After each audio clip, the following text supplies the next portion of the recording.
तो चलिए बिना किसी देरी के आज की इस बेहद दिलचस्प चर्चा में सीधे उतरते हैं। आज हम प्राचीन भारतीय दर्शन के एक ऐसे रहस्य को खंगालने वाले हैं, एक ऐसी उलझी हुई पहेली जिसने सदियों से बड़े बड़े भाषाविदों और दार्शनिकों को गहराई से सोचने पर मजबूर कर दिया है। शुरुआत करते हैं इस एक बहुत ही बुनियादी लेकिन शानदार सवाल से। जरा सोचिए, अगर किसी प्राचीन ग्रंथ को बिल्कुल सटीक, एकदम त्रुटिहीन और संक्षिप्त माना जाता है, तो उसमें किसी बात को बार बार क्यों दोहराया जाएगा?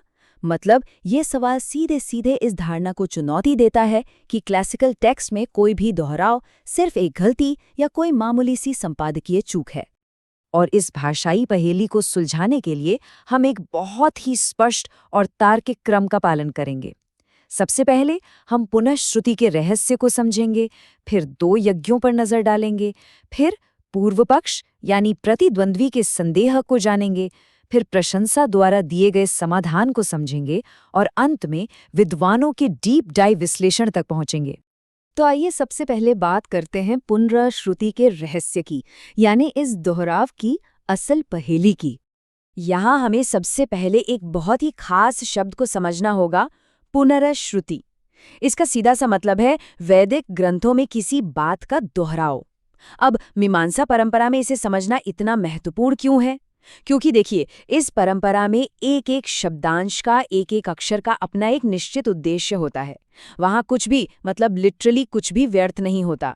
अगर कोई बात दोबारा कही गई है तो उसके पीछे कोई बहुत ही सॉलिड वजह होनी ही चाहिए।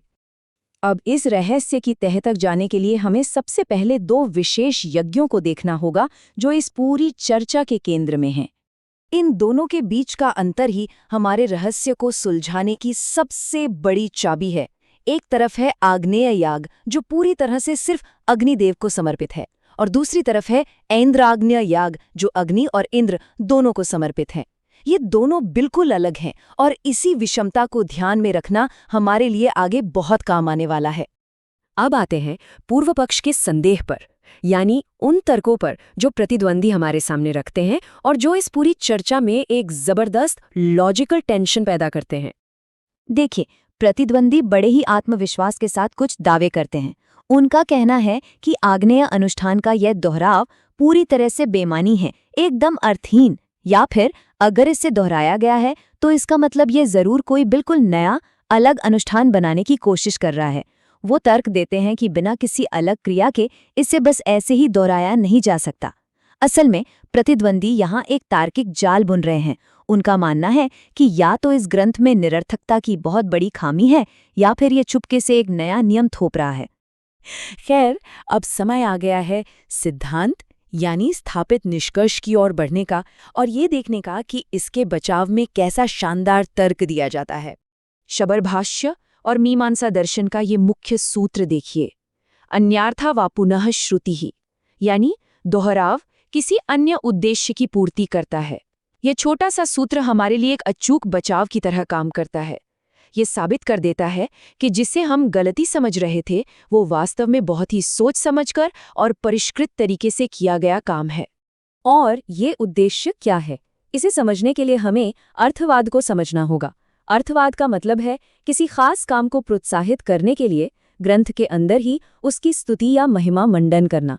तो लब्बो-लुबाब ये है कि ये दोहराव कोई तकनीकी खराबी या मामूली सी चूक नहीं है, बल्कि ये बहुत ही स्पष्ट रूप से प्रशंसा का काम कर रहा है। शबर स्वामी के तर्कों को अगर हम स्टेप बाय स्टेप समझें तो तस्वीर बिल्कुल साफ हो जाती है। पहला, आज्ञा का दोहराव अर्थहीन बिल्कुल नहीं है। दूसरा, ये पूरी तरह से अर्थवाद यानी प्रशंसा के रूप में काम कर रहा है। और तीसरा, ये आग्नेय अनुष्ठान का इस्तेमाल सिर्फ इसलिए करता है ताकि तुलना के जरिए ऐन्द्राग्नेय यज्ञ को और भी ऊंचा उठाया जा सके। मतलब एक अनुष्ठान का उपयोग केवल दूसरे को महान बताने के लिए एक सीढ़ी के रूप में किया जा रहा है। शबर स्वामी इसे बड़े ही खूबसूरत तरीके से समझाते हैं। वो कहते हैं कि अकेले अग्नि बहुत अच्छे हैं, लेकिन जब इंद्र के साथ मिल जाते हैं तो अग्नि कहीं अधिक श्रेष्ठ, कहीं अधिक समीचीनतर हो जाते हैं। ये एक मास्टर स्ट्रोक है। मतलब पाठक को अग्नि की महानता सिर्फ इसलिए याद दिलाई जा रही है ताकि उन्हें ये एहसास हो कि जब अग्नि के साथ इंद्र जुड़ते हैं तो वो संयोजन कितना ज्यादा पावरफुल और सुंदर हो जाता है। आइए अब इस चर्चा में थोड़ा और गहराई में चलते हैं और देखते हैं कि बाद के विद्वानों ने इस पूरी तार्किक संरचना का कैसे विश्लेषण किया।